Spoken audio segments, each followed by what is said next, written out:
Hello, everybody. Josh Brown here, back for another great episode on Franchise Euphoria. Well, today's episode is brought to you by IndieFranchiseLaw.com, a leading resource in the franchise space to help you if you're considering buying a franchise, turning your business into a franchise, or growing your business through a licensing or franchise structure. So go on, check it out, IndieFranchiseLaw.com. I think you'll find a lot of valuable and free information as you continue to kind of weigh franchising and licensing and the growth of your business.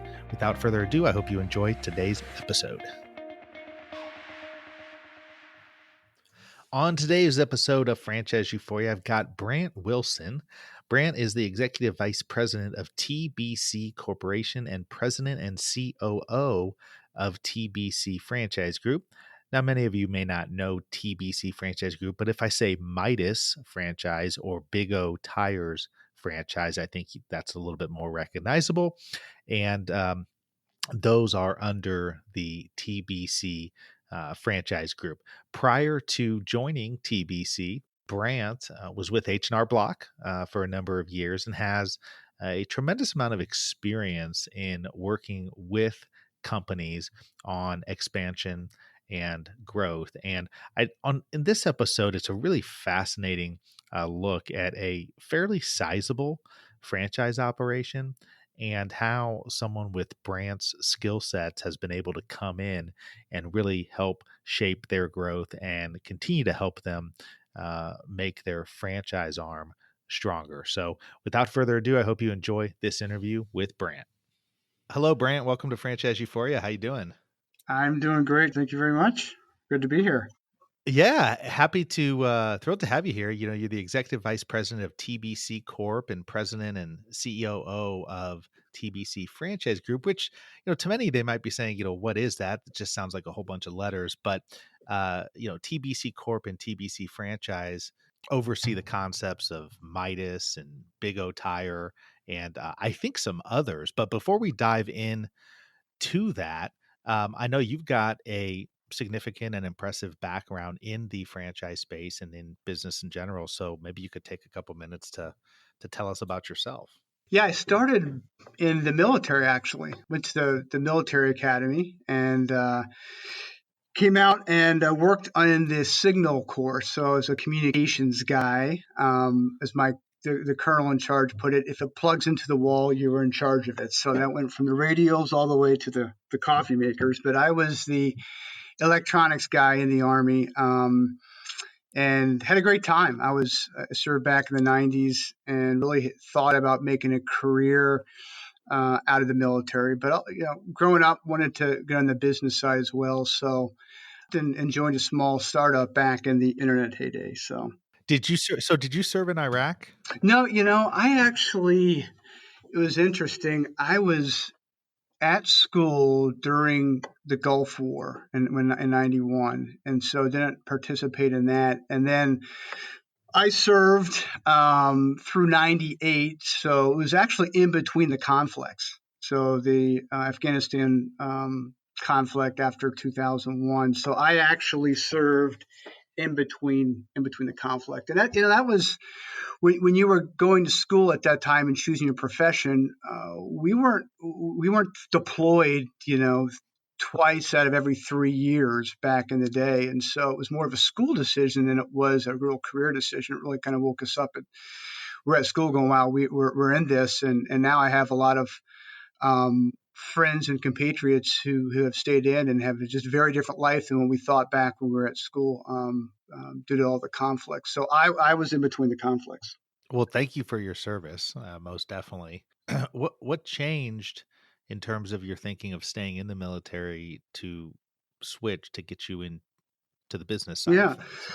Well, I think growing up, just following in Dad's footsteps, he had some success there, and I, just looked at him as something I wanted to do as well. When I was in the military, we were actually, speaking of the conflicts, after the Gulf War, we were drawing down the troop levels. And so I was actually given an opportunity to leave before my commitment ended at 2 years.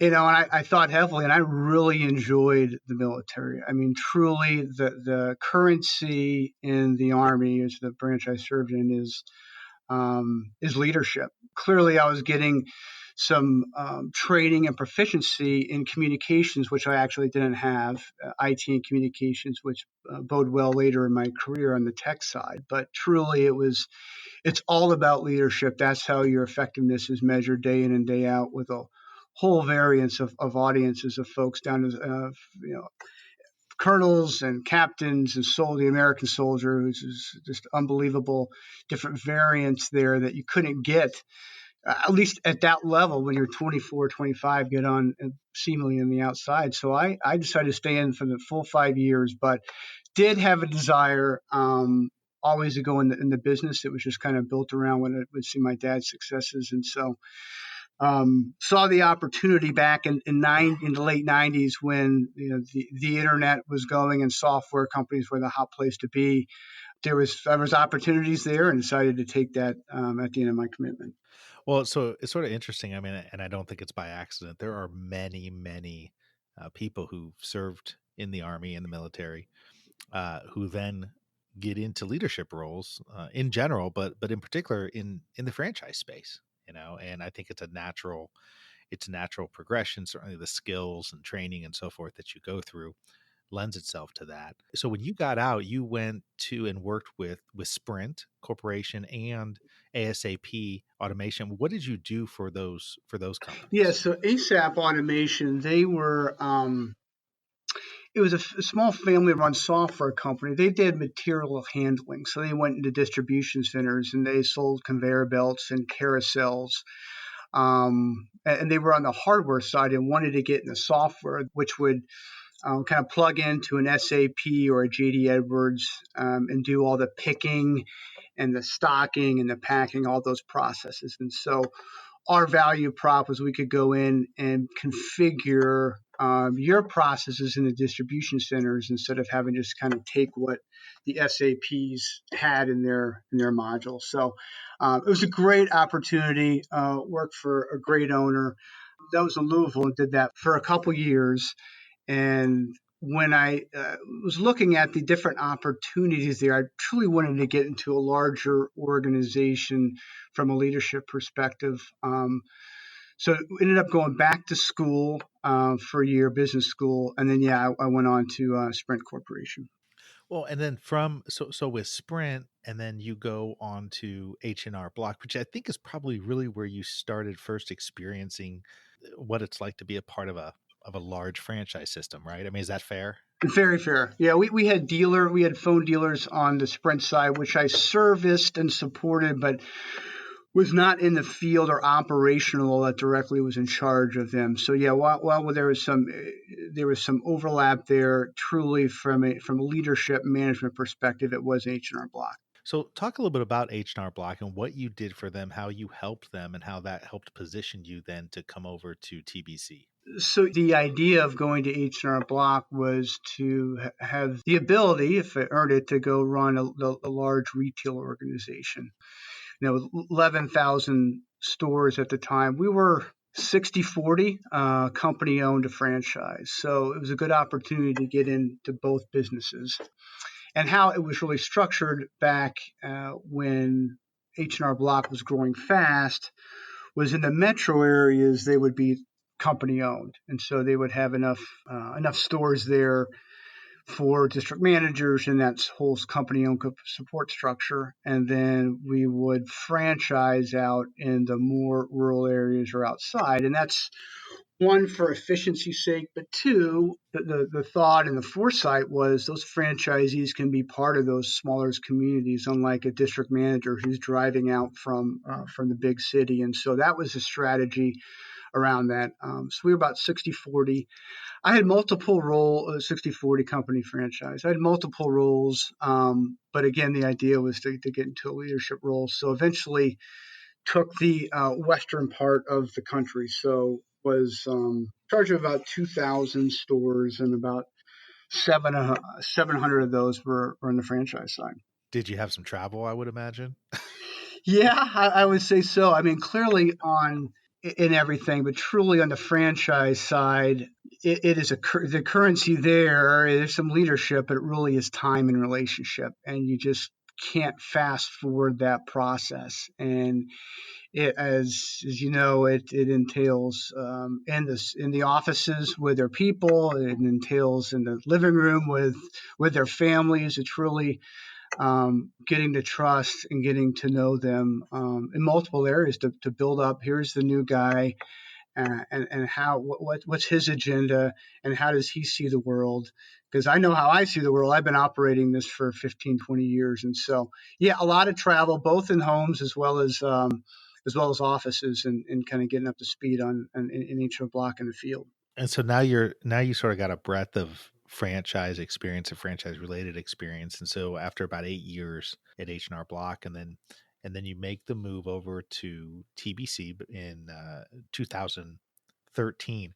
Obviously, there's a difference between what TBC does and H&R Block. But what was the real impetus for making a move over to TBC? Yeah, so just to round out, if I go backwards a little bit on the H&R Block side, we had some success. We were the biggest market in the West Coast was Los Angeles, and we had been trying to win in that market for a while.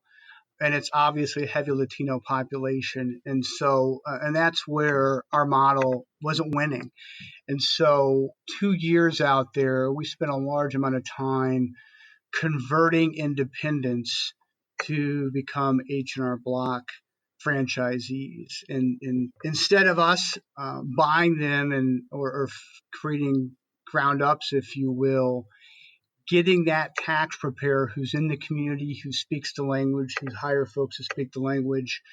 We didn't just want his four walls; we wanted him or her, and so we did a big effort on converting. And so that was a unique thing that we it wasn't unique per se, but from a company perspective, we ended up done that in volume. And so I ended up my career at H&R Block, going back and doing acquisitions and development, taking that model back to corporate where we actually did it nationwide. And so, long answer to your question, and looking at TBC was looking at a similar strategy. A lot of independence, and there was some similarities in wanting to not only get the bays that they had, but also that operator on the franchise side. And so they were looking for someone who had experience in that, and having experience both in the field side and then in the acquisition development sales side. Was able to have a really good conversation on TBC and look at the opportunity here. Well, I mean, I love the strategy, the conversion strategy, and we were talking a little bit off of the recording that I've worked with Big O Tires as an example with TBC on a conversion that went well, and I think I think in franchising it's interesting because one of the challenges for growth minded franchisors is always how do you match up a sales process with making sure that you get ideal candidates, people who would be a good fit for the model. And you're not just selling to anybody who comes in. Well, on a conversion model where you're going in and you're essentially talking with somebody about the opportunity of becoming part of a larger brand when they've already been doing it for a number of years. I mean, that certainly takes that risk proposition and lowers it. Now obviously at that point you probably have a scenario where, okay, is this person going to be able to fit within the franchise realm, within the franchise operating standards? Yeah, Because when you go in and you convert somebody who's been doing it their own way, I'm sure there's challenges there as well. Talk a yeah. little bit about that, because it's not something I've often talked about on this show, but I think it's really interesting, and I think it's a very smart way to grow a franchise business, and that is to go in and just convert others into that Yeah, system. yeah, it looks good on paper. Start doing it, and you do run. And there are the key components of, hey, well, this independent, and that's that can be to the core of who he or she is, right? They're independent for a reason, and the value proposition that what it would why go into a brand. And there's a couple things in the industry that are creating some opportunities for consolidation, or why I'd convert or why I sell. But yeah, we have a pretty rigorous look on how we're going to grow. And, you can grow in three ways. You take your existing franchisees, and you create opportunities for them to grow, right? You compete against other franchise models and get new folks from outside of in corporate America are leaving and evaluating other franchises. Why would they come to Midas or Big O? And then you have those operators that are running the stores now. And so again, there are some nuances going on in the automotive aftermarket industry that are creating reasons for joining up with a bigger brand. And so we have, we call it door knocking. We have a sales team, which is specific charter is to go find new franchisees. We have an operations team, which works with our existing dealers, right? And their whole job is to grow their same store sales. Well, we've taken part of their time, and we call it door knocking, where in the local areas, our operation folks will just go knock on doors of independents, just say how they're doing, how's the business going, just to create a relationship. Because and rarely do you knock on a door and someone goes, "Oh, great, I want to sell or convert." You're really not even selling at that point. You have an operator talking to an operator, and they're competitors, but you find things in common. You can start that conversation. Well, often how it happens is, with a small company, things affect your life, right? Your life affects the business, and someone may get sick, or you may want to move away, and there may be a desire to sell the business, or hey, you something else has happened. I want to join the brand now. I've created that relationship. So that's how we've kind of gone across the country and created relationships with independents. Again, we have to evaluate, to your point, is this the right guy or gal? Is that going to fit into the system? Well, how do you do that? I mean, how do you what's the mechanism? I mean, I think because it's one thing to go in Yeah. and you look at financials and you look at location and you look at structure and you look at number of employees, but it's a lot harder to really understand what they're gonna be like. And I think you probably have to go in with the perspective of, okay, this person's been operating, let's say, their own Yeah. tire place for 15 years. What are some of the personality traits and some of the other characteristics that you look for where you say, yeah, I think this will be a good fit, or Yeah. maybe not so much? One, why are they doing it? If they're truly running from something into a different solution, and you can you quickly kind of get to that on the whys. There's no rush to the process. We're not meeting a deadline. We're not trying to convert this organization under a stopwatch. So we have time is a benefactor to the evaluation. If they're running from something, whether it be a money issue or another problem, that comes out again pretty quickly, or at least the process we have. And it doesn't mean that we may not entertain, but we may entertain a sale, like one of our franchisees purchases that versus they actually come and become a franchisee. And then we also introduce him to multiple people. So, we have a salesperson out there. We have an operations person. We have a senior operations VP. You can sit down and, again, have a conversation in their living room of why and really understand what makes them tick. And then we have the biggest asset that we have is our existing franchisees. So we put them with some of our franchisees in the market or surrounding areas. What is it like to be a franchisee? What are the great things of the franchisor, and what are the things that you kind of got to follow the rules on? We look at all of those aspects and kind of triangulate on, is this person really going to come in and grab the processes that we have? They're going to conform them, but we are going to be able to have some opportunities, and they're going to have to also, secondly, play well within our franchise network. I mean, you want to have somebody that come in and just doesn't turn into a robot, but we've done a lot of work in creating a pretty strong culture in both areas, and we want new thoughts and great thoughts, but someone who's going to, be part of the system. And so I think through a lot of eyeballs and time are the way we get to make that right decision. Well, so TBC owns Big O Tires, Midas. Is there anybody else? From a franchise perspective, we I think in 2016, when we purchased Midas, 2012 TBC purchased Midas, and along with that was another concept, speedy oil change. That's what it was. I couldn't remember the name. Yes. Yeah. Yeah, and so Speedy Oil Change, Midas had purchased years before, and some of the strategic moves of trying to create different formats and trying to drive car count through oil change. And it was just a different time and a different strategy. And so as we looked in 2016 of the growth that we wanted to have, we really didn't want to grow even though it was it's a good brand and a solid business model. We were focused more on growing tires at Midas versus growing the brand. And we knew we had an asset there um, that someone else could probably invest in and drive more. And so we sold that in 2017. We sold Speedy, and so now we have Midas, just Midas and Big O tires. Well, and approximately between, so there's a number of corporate stores and franchise stores with Midas and Big O. Are they all franchised? No, we had. The short answer is it's franchise. It's 100% franchise. So yeah, we had some company owned, about a couple hundred maybe company owned stores on the Midas side back in 2013 or so, and we sold those to a new franchisee, and so we are 100% franchise model. Well, and now what do you guys have? About 2,500 locations? Is it between the two? Yeah, between the two, we have from so for overall 2,100 on the Midas side, 1,200 in North America. The balance around 1,200. The balance are across 1,400.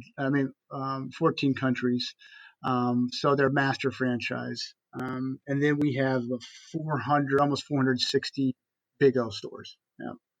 And so are you guys focusing on expanding or growing Big O more now, or to get to the level of Midas, or are you just kind of doing them in conjunction with one another?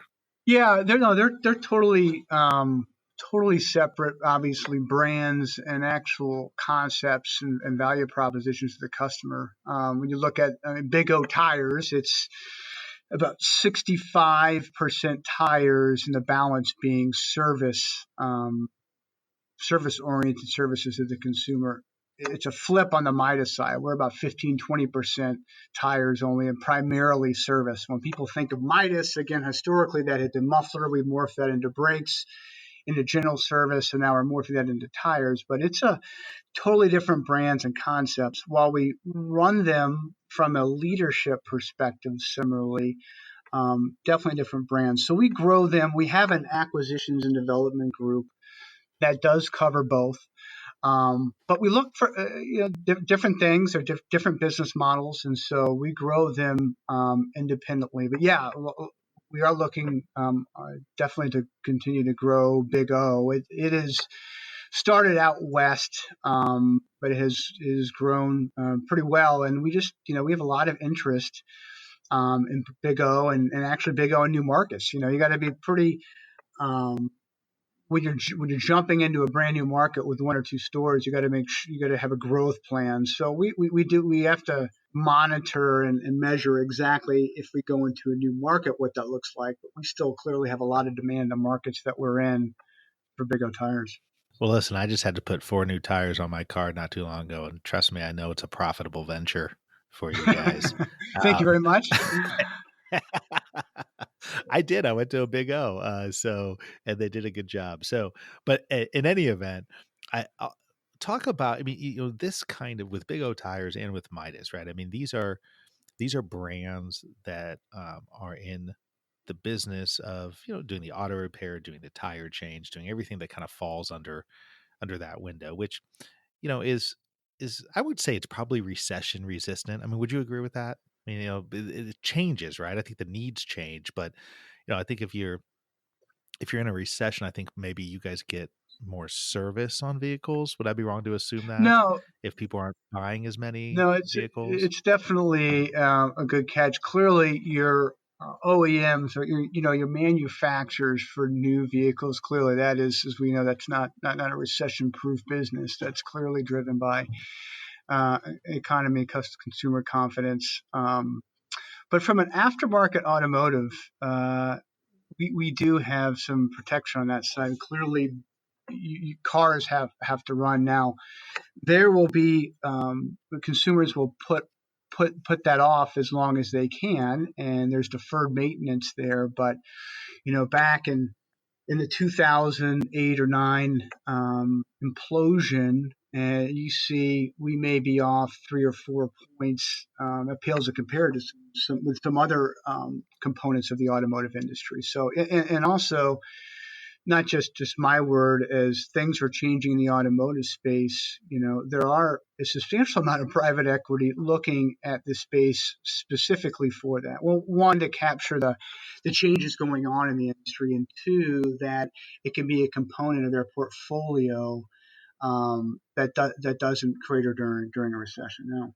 Well, I think it's also smart too to focus on tires because I think the reality is cars are made better now, right? I mean, they continue to be made better and better. And even though they need maintenance, people will defer it. But I think with tires as well, you can only defer that so long. No. I mean, there's, your treads are going to run out. And if you don't get them switched, you're in trouble. If you get nails in them, I mean, all those sorts of things where it's like, you can't really Yeah. defer No, and you that as can much. see and often feel it most. I mean, service and tires, you would imagine, well, it's just part of a car. It should be this. It's really a different sales event at the counter or out in the parking lot. I mean, a tire, you can see it, you know it. And then also on the flip side, pricing is 100% transparent, right? If you need to know the price of a tire, I mean, it is out there and extremely transparent. On the service side, it's hard to diagnose something over the phone. If you got a flat Michelin, I can give you the price. If you have brakes that squeal, I'm going to have to look at that because it actually could be multiple things going on there. And the feeling of kind of taking a vehicle to a shop and just waiting for what are they going to come back with. And truly, back in the 90s, our industry got a bad rap for that. It maybe taking advantage of that, and we had to right side ourselves. So now we really, I think, go above board on presenting the facts of the vehicle and let the consumers decide. But yeah, on the tire, it is a much easier visible sale than anything else service wide under the hood or under the car.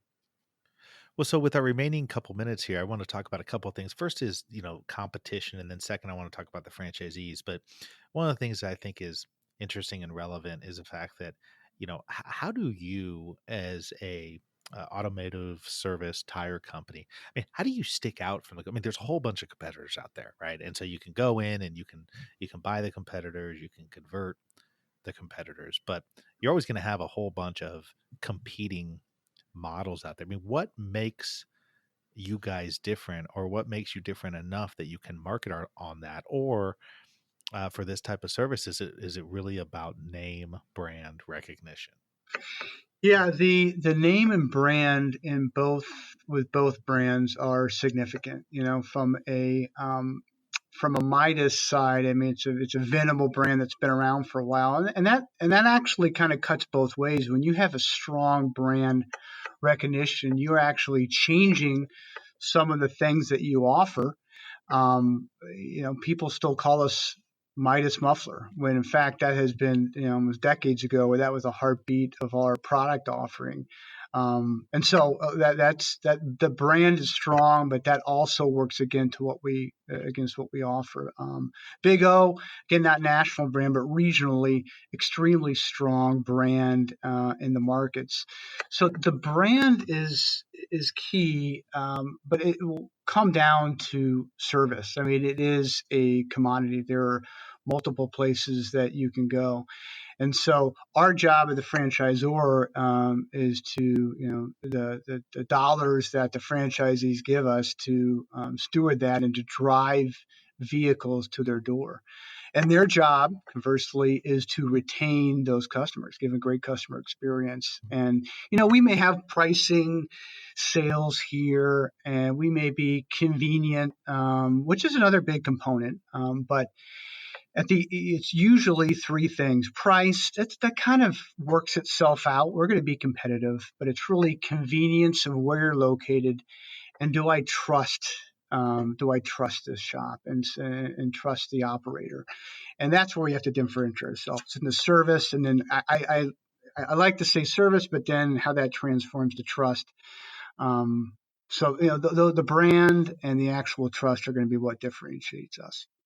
So, I mean, that segues well into the last sort of topic, and that is the franchisees. You know, when you're not converting somebody into a franchise, I mean, are you out there? Are you guys bringing on new franchisees or new people who don't currently have a tire shop or an auto Yes, shop? yeah, we absolutely are. We're again, we look for, our existing franchisees has been growing healthy, which is great. It's almost like, kind of insider trading. They know the benefit that we have to offer, and they're buying and opening new shops. But we are absolutely have a development team focused on individuals that are not in the automotive space who want to own their own business, and we actively compete against the other formats, automotive or non-automotive, and compete to win those operators into our shops. So yeah, we open around between 15, 25 stores a year in both brands. I mean, there's, as we all know, you have to do that very smartly.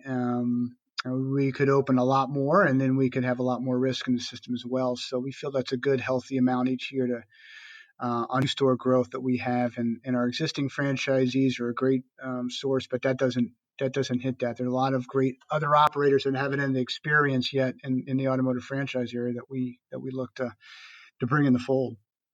So, I mean, are you looking though primarily at auto mechanics? I mean, do I need to be able to change tires and diagnose things? Are you looking for people who are good business people who can surround themselves with good managers, general managers who and service people Yeah, who know what they're it's doing? definitely the latter. It is. We want hands-on men and women that are have led and will lead in a high energy environment. I mean, the in the heart of a busy automotive shop, there's a lot of things going on that you may sitting in the waiting room not see, but it is a looking at other and being aware of other franchise models. It's not just a put a product out for sale and the consumers come. We are selling, we are evaluating, we're doing repair that they may have not come in for. So there's a lot of moving parts, and an organized, high energy leader that will come in and operate multiple departments. That's first and foremost. I think the automotive component, um, you obviously clearly you want to come up to speed on that, and that's who you're going to hire. That's going to be your trusted staff that you have. But we need leaders, we need operators, and so that's our primary focus. Well, if you want to learn more about TBC Corp, you can go to tbccorp.com. You can learn more about Big O Tires at bigotires.com or Midas at midas.com. And there's several other links that I have. But is there any other place, Brant, where we should direct people to go if they want to learn more about the opportunities? Yeah, I think if you Big O franchise, you can Google Big O franchise or Midas franchise, and it'll funnel you quickly to the site, because I think it's it is there's a won't get into the industry. There's a lot of interesting things that are working towards the consolidation, and not just to be a sales pitch, but a lot of independents are looking to sell and convert or looking to sell. And so there's just a lot of opportunity. It's great to be able to team up with a big company like TBC, who's got distribution and has the network and has the support as we try to wade through the changes coming in the automotive industry. So I think it's really. I know it sounds like a sales plug, but I got to tell you, it's kind of a fun place to be, and a lot Well, of what times other real random. quick, I mean, what other changes are you seeing? What other Yeah, changes are you seeing on the horizon? yeah. So I think the things that you read about what on the automotive industry are going to have effects at the manufacturer, the distributor, and the retail level. So a couple of those are ride sharing. Now, some of these are more geographic, but we are absolutely seeing a change from a ride sharing perspective, and that equates to car ownership. Right, you're going to see 4 or 5 years from now, and you're seeing that in San Francisco right now, Seattle, and other metropolitans, where um, your consumer running an automotive business is going to change over time. It's not going to be the consumer. It is going to be fleet companies which lease these vehicles out to Uber or Lyft drivers, or different models, car sharing, all in. And so, you know, your traditional just put a TV ad out and go get consumers, those, and specifically in the urban areas, that is changing. And so you need to have, relationships with these large fleet companies, and it's hard as a small independent to do that, really. And so that's why a lot of that's where we're getting some play with some individuals. Some individual operators. The connected car. What you're saying, I mean, because of your size and because of your network of people and businesses, you're able to be more on the front end of these changes as opposed to, the independent mom or pop operator who's not just doesn't have the time, I don't think, to do this. Where you have a whole department or a whole team or a whole division that's devoted to these sorts of things. Yeah, exactly. So TBC, we also have a network of 780 or so retail company owned stores. Um, and so when you combine those with the franchise network, we have a national footprint with not a lot of, um, not too many other aftermarket automotive specialists can say. And so when you have large fleet companies that are now and are going to growing their fleet based upon this side, they want to deal with someone that can handle it, in New Jersey and Nevada, right? I don't want to have to, and working with 1,000 different independents across the country. I understand you may provide good service, but at some time it's just effectiveness and efficiency. And so to be able to plug in with a big partner that has that footprint, the IT infrastructure to create that relationship with the big companies, and then just the processes. Yeah, that is what the value prop as we talk to individual, and they see that coming. Individual operators that we have to be able to have that the fleet capability. So that's a big one.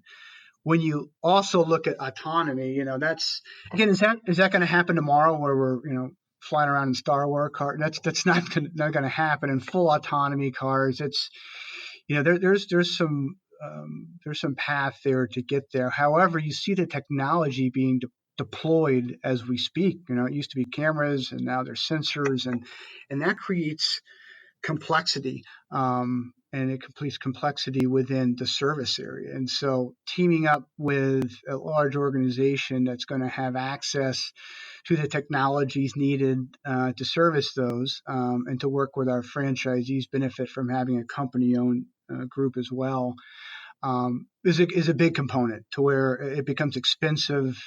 And how do I get the training in order to keep up with all these changes as well? So those are two key pieces that are looking to drive consolidation, at least within the retail segment of the aftermarket automotive space. And so, again, it's not only individual operators. There's a good amount of larger private equity that looks and that knocks on our door and talks to us about opportunities because they see the winners and losers in this new automotive landscape. They're already placing their bets, and so it's kind of a and you think of automotive as kind of slow and sleepy, but it's kind of an interesting place as these things shape out of the next decade or so. Well, I mean, it's exciting, and it's also really relevant to why somebody in the automotive space might think about tying in with a franchise system. Because again,